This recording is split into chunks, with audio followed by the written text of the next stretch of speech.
January 2013 D2 question 2. Just half of a game theory question. The other half comes later in the question, later in the paper. And we're looking for the stable solution. So looking at Harry, what's the worst that can happen along here? The worst that can happen is lose 1. The worst that can happen along here is 3. And the worst that can happen along here is the -2. What would he do? He'd actually pick that one there, wouldn't he? So Harry would pick B.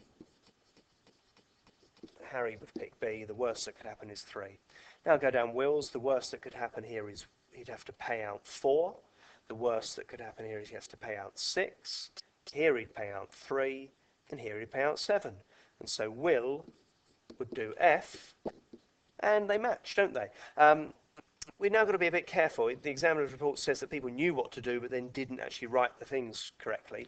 So the words they're looking for is that the maximum of the minimum of the rows, so the highest of these minimums, is 3, and the lowest of the maximums, the minimum of the maximums of the columns, and that was 3 as well. And because they match, they're the same, therefore it's stable. That's the wording that they're looking for.